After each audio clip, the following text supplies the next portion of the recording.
Le petit Pousset. Il était une fois un bûcheron et une bûcheronne qui avaient 7 enfants tout garçons. L'aîné n'avait que 10 ans, et le plus jeune n'en avait que 7. On s'étonnera que le bûcheron ait eu tant d'enfants en si peu de temps, mais c'est que sa femme allait vite en besogne, et n'en faisait pas moins que 2 à la fois. Ils étaient fort pauvres, et leurs 7 enfants les incommodaient beaucoup, parce qu'aucun d'eux ne pouvait encore gagner sa vie. Ce qui les chagrinait encore, c'est que le plus jeune était fort délicat et ne disait mot, prenant pour bêtise ce qui était une marque de la bonté de son esprit. Il était fort petit, et quand il vint au monde, il n'était guère plus gros que le pouce, ce qui fit que l'on l'appela le petit Pousset. Ce pauvre enfant était le souffre-douleur de la maison, et on lui donnait toujours le tort. Cependant il était le plus fin, et le plus avisé de tous ses frères, et s'il parlait peu, il écoutait beaucoup. Il vint une année très fâcheuse, et la famine fut si grande, que ces pauvres gens résolurent de se défaire de leurs enfants. Un soir que ses enfants étaient couchés, et que le bûcheron était auprès du feu avec sa femme, il lui dit, le cœur serré de douleur. Tu vois bien que nous ne pouvons plus nourrir nos enfants, je ne saurais les voir mourir de faim devant mes yeux, et je suis résolu de les mener perdre demain au bois, ce qui sera aisé, car tandis qu'ils s'amuseront à fagoter, nous n'avons qu'à nous enfuir sans qu'ils nous voient. Ah! S'écria la bûcheronne, pourrais-tu bien toi-même mener perdre tes enfants? Son mari avait beau lui représenter leur grande pauvreté, elle ne pouvait y consentir, elle était pauvre, mais elle était leur mère. Cependant ayant considéré quelle douleur ce leur serait de les voir mourir de faim, elle y consentit, et alla se coucher en pleurant. Le petit Pousset ouït tout ce qu'ils dirent, car ayant entendu de dedans son lit qu'ils parlaient d'affaires, il s'était levé doucement, et s'était glissé sous l'escabelle de son père pour les écouter sans être vu. Il alla se coucher et ne dormit point le reste de la nuit, songeant à ce qu'il avait à faire. Il se leva de bon matin, et alla au bord d'un ruisseau, où il emplit ses poches de petits cailloux blancs, et ensuite revint à la maison. On partit, et le petit Pousset ne découvrit rien de tout ce qu'il savait à ses frères. Ils allèrent dans une forêt fort épaisse, où à 10 pas de distance on ne se voyait pas l'un l'autre. Le bûcheron se mit à couper du bois et ses enfants à ramasser les broutilles pour faire des fagots. Le père et la mère, les voyant occupés à travailler, s'éloignèrent d'eux insensiblement, et puis s'enfuirent tout à coup par un petit sentier détourné. Lorsque ces enfants se virent seuls, ils se mirent à crier et à pleurer de toute leur force. Le petit Pousset les laissait crier, sachant bien par où il reviendrait à la maison, car en marchant il avait laissé tomber le long du chemin les petits cailloux blancs qu'il avait dans ses poches. Il leur dit donc: « Ne craignez point, mes frères, mon père et ma mère nous ont laissés ici, mais je vous ramènerai bien au logis, suivez-moi seulement. » Ils le suivirent et il les mena jusqu'à leur maison par le même chemin qu'il était venu dans la forêt. Ils n'osèrent d'abord entrer mais ils se mirent tous contre la porte pour écouter ce que disaient leur père et leur mère. Dans le moment que le bûcheron et la bûcheronne arrivèrent chez eux, le seigneur du village leur envoya 10 écus qu'il leur devait il y avait longtemps, et dont ils n'espéraient plus rien. Cela leur redonna la vie, car les pauvres gens mouraient de faim. Le bûcheron envoya sur leur sa femme à la boucherie. Comme il y avait longtemps qu'elle n'avait mangé, elle acheta 3 fois plus de viande qu'il n'en fallait pour le souper de 2 personnes. Lorsqu'ils furent rassasiés, la bûcheronne dit: « Hélas! Où sont maintenant nos pauvres enfants? Ils feraient bonne chère de ce qui nous reste là. Mais aussi, Guillaume, c'est toi qui les as voulu perdre, j'avais bien dit que nous nous en repentirions. Que font-ils maintenant dans cette forêt? Hélas! Mon Dieu, les loups les ont peut-être mangés. Tu es bien inhumain d'avoir perdu ainsi tes enfants. » Le bûcheron s'impatienta à la fin, car elle redit plus de 20 fois qu'il s'en repentirait et qu'elle l'avait bien dit. Il la menaça de la battre si elle ne se taisait. Ce n'est pas que le bûcheron ne fût peut-être encore plus fâché que sa femme, mais c'est qu'elle lui rompait la tête, et qu'il était de l'humeur de beaucoup d'autres gens, qui aiment fort les femmes qui disent bien, mais qui trouvent très importunes celles qui ont toujours bien dit. La bûcheronne était tout en pleurs. Hélas! Où sont maintenant mes enfants, mes pauvres enfants? Elle le dit une fois si haut que les enfants qui étaient à la porte, l'ayant entendu, se mirent à crier tous ensemble. Nous voilà, nous voilà. Elle courut vite leur ouvrir la porte, et leur dit en les embrassant: « Que je suis aise de vous revoir, mes chers enfants. Vous êtes bien là, et vous avez bien faim, et toi Pierrot, comme te voilà crotté, viens que je te débarbouille. » Ce Pierrot était son fils aîné qu'elle aimait plus que tous les autres, parce qu'il était un peu rousseau, et qu'elle était un peu rousse. Ils se mirent à table, et mangèrent d'un appétit qui faisait plaisir au père et à la mère, à qui ils racontaient la peur qu'il avait eue dans la forêt en parlant presque toujours tous ensemble. Ces bonnes gens étaient ravis de revoir leurs enfants avec eux, et cette joie dura tant que les 10 écus durèrent. Mais lorsque l'argent fut dépensé, ils retombèrent dans leur premier chagrin et résolurent de les perdre encore, et pour ne pas manquer leur coup, de les mener bien plus loin que la première fois. Ils ne purent parler de cela si secrètement qu'ils ne fussent entendus par le petit Pousset, qui fit son compte de sortir d'affaire comme il avait déjà fait, mais quoiqu'il se fût levé de bon matin pour aller ramasser des petits cailloux, il ne put en venir à bout, car il trouva la porte de la maison fermée à double tour. Il ne savait que faire, lorsque la bûcheronne leur ayant donné à chacun un morceau de pain pour leur déjeuner, il songea qu'il pourrait se servir de son pain au lieu de cailloux en le jetant par miettes le long des chemins où il passerait. Il le serra donc dans sa poche. Le père et la mère les menèrent dans l'endroit de la forêt le plus épais et le plus obscur, et dès qu'ils y furent, ils gagnèrent un faux fuyant et les laissèrent là. Le petit Pousset ne s'en chagrina pas beaucoup, parce qu'il croyait retrouver aisément son chemin par le moyen de son pain qu'il avait semé partout où il avait passé, mais il fut bien surpris lorsqu'il ne put en retrouver une seule miette. Les oiseaux étaient venus qui avaient tout mangé. Les voilà donc bien affligés, car plus ils marchaient, plus ils s'égaraient et s'enfonçaient dans la forêt. La nuit vint, et il s'éleva un grand vent, qui leur faisait des peurs épouvantables. Ils croyaient n'entendre de tous côtés que des hurlements de loups qui venaient à eux pour les manger. Ils n'osaient presque se parler ni tourner la tête. Il survint une grosse pluie qui les perça jusqu'aux os, ils glissaient à chaque pas et tombaient dans la boue, d'où ils se relevaient tout crottés, ne sachant que faire de leurs mains. Le petit Pousset grimpa au haut d'un arbre pour voir s'il ne découvrait rien, ayant tourné la tête de tous côtés, il vit une petite lueur comme d'une chandelle, mais qui était bien loin par-delà la forêt. Il descendit de l'arbre, et lorsqu'il fut à terre, il ne vit plus rien, cela le désola. Cependant, ayant marché quelque temps avec ses frères du côté qu'il avait vu la lumière, il la revit en sortant du bois.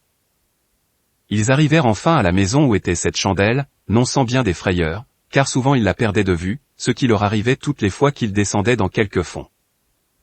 Ils heurtèrent à la porte, et une bonne femme vint leur ouvrir. Elle leur demanda ce qu'ils voulaient, le petit Pousset lui dit qu'il était de pauvres enfants qui s'étaient perdus dans la forêt, et qui demandaient à coucher par charité. Cette femme les voyant tous si jolis se mit à pleurer, et leur dit « Hélas, mes pauvres enfants, où êtes-vous venus ? Savez-vous bien que c'est ici la maison d'un ogre qui mange les petits enfants ? » Hélas, madame, lui répondit le petit Pousset, qui tremblait de toute sa force aussi bien que ses frères, que ferons-nous ? Il est bien sûr que les loups de la forêt ne manqueront pas de nous manger cette nuit, si vous ne voulez pas nous retirer chez vous. Et cela étant, nous aimons mieux que ce soit monsieur qui nous mange, peut-être qu'il aura pitié de nous, si vous voulez bien l'en prier.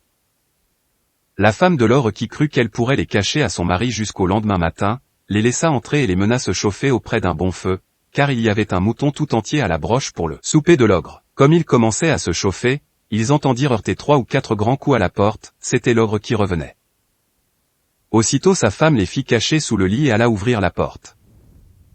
L'ogre demanda d'abord si le souper était prêt, et si on avait tiré du vin, et aussitôt se mit à table. Le mouton était encore tout sanglant, mais il ne lui en sembla que meilleur. Il fleurait à droite et à gauche, disant qu'il sentait la chair fraîche. « Il faut, lui dit sa femme, que ce soit ce veau que je viens d'habiller que vous sentez. »« Je sens la chair fraîche, te dis-je encore une fois, reprit l'ogre, en regardant sa femme de travers, et il y a ici quelque chose que je n'entends pas. » En disant ces mots, il se leva de table, et alla droit au lit. « Ah, dit-il, voilà donc comme tu veux me tromper, maudite femme. Je ne sais à quoi il tient que je ne te mange aussi, bien t'en prends d'être une vieille bête. Voilà du gibier qui me vient bien à propos pour traiter 3 ogres de mes amis qui doivent me venir voir ces jours ici. » Il les tira de dessous le lit l'un après l'autre. Ces pauvres enfants se mirent à genoux en lui demandant pardon, mais ils avaient affaire au plus cruel de tous les ogres, qui bien loin d'avoir de la pitié les dévorait déjà des yeux, et disait à sa femme que ce serait là de friands morceaux lorsqu'elle leur aurait fait une bonne sauce. Il alla prendre un grand couteau, et en approchant de ces pauvres enfants, il l'aiguisait sur une longue pierre qu'il tenait à sa main gauche. Il en avait déjà empoigné un, lorsque sa femme lui dit « Que voulez-vous faire à l'heure qu'il est ? N'aurez-vous pas assez de temps demain matin ? » « Tais-toi, reprit l'ogre, ils en seront plus mortifiés. »« Mais vous avez encore là tant de viande, reprit sa femme, voilà un veau, 2 moutons et la moitié d'un cochon. »« Tu as raison, dit l'ogre, donne-leur bien à souper, afin qu'ils ne maigrissent pas, et va les mener coucher. » La bonne femme fut ravie de joie, et leur porta bien à souper mais ils ne purent manger tant ils étaient saisis de peur. Pour l'ogre, il se remit à boire, ravi d'avoir de quoi si bien régaler ses amis. Il but une douzaine de coups plus qu'à l'ordinaire, ce qui lui donna un peu dans la tête, et l'obligea de s'aller coucher. L'ogre avait 7 filles, qui n'étaient encore que des enfants. Ces petites ogresses avaient toutes le teint fort beau, parce qu'elles mangeaient de la chair fraîche comme leur père, mais elles avaient de petits yeux gris et tout ronds, le nez crochu et une fort grande bouche avec de longues dents fort aiguës et fort éloignées l'une de l'autre. Elles n'étaient pas encore fort méchantes, mais elles promettaient beaucoup, car elles mordaient déjà les petits enfants pour en sucer le sang. On les avait fait coucher de bonne heure, et elles étaient toutes 7 dans un grand lit, ayant chacune une couronne d'or sur la tête.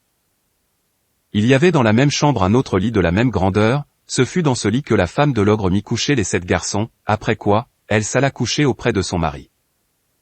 Le petit Poucet qui avait remarqué que les filles de l'ogre avaient des couronnes d'or sur la tête, et qui craignait qu'il ne prît à l'ogre quelque remords de ne les avoir pas égorgées dès le soir même, se leva vers le milieu de la nuit, et prenant les bonnets de ses frères et le sien, il alla tout doucement les mettre sur la tête des 7 filles de l'ogre, après leur avoir ôté leurs couronnes d'or qu'il mit sur la tête de ses frères et sur la sienne, afin que l'ogre les prît pour ses filles, et ses filles pour les garçons qu'il voulait égorger. La chose réussit comme il l'avait pensé, car l'ogre s'étant éveillé sur le minuit regret d'avoir différé au lendemain ce qu'il pouvait exécuter la veille, il se jeta donc brusquement hors du lit, et prenant son grand couteau. « Allons voir, dit-il, comment se portent nos petits drôles, n'en faisons pas à 2 fois. » Il monta donc à tâtons à la chambre de ses filles et s'approcha du lit où étaient les petits garçons, qui dormaient tous, excepté le petit Poucet, qui eut bien peur lorsqu'il sentit la main de l'ogre qui lui tâtait la tête, comme il avait tâté celle de tous ses frères. L'ogre, qui sentit les couronnes d'or. « Vraiment, dit-il, j'allais faire là un bel ouvrage, je vois bien que je bus trop hier au soir. » Il alla ensuite au lit de ses filles, où ayant senti les petits bonnets des garçons. « Ah ! Les voilà, dit-il, nos gaillards. Travaillons hardiment. » En disant ces mots, il coupa sans balancer la gorge à ses 7 filles. Fort content de cette expédition, il alla se recoucher auprès de sa femme. Aussitôt que le petit Poucet entendit ronfler l'ogre, il réveilla ses frères, et leur dit de s'habiller promptement et de le suivre. Ils descendirent doucement dans le jardin, et sautèrent par-dessus les murailles. Ils coururent presque toute la nuit, toujours en tremblant et sans savoir où ils allaient. L'ogre s'étant éveillé dit à sa femme. Va-t'en là-haut habiller ces petits drôles d'hier soir. L'ogresse fut fort étonnée de la bonté de son mari, ne se doutant point de la manière qu'il entendait qu'elle les habilla, et croyant qu'il lui ordonnait de les aller vêtir, elle monta en haut où elle fut bien surprise lorsqu'elle aperçut ces 7 filles égorgées et nageant dans leur sang. Elle commença par s'évanouir, car c'est le premier expédit que trouvent presque toutes les femmes en pareille rencontre. L'ogre, craignant que sa femme ne fût trop longtemps à faire la besogne dont il l'avait chargée, monta en haut pour lui aider.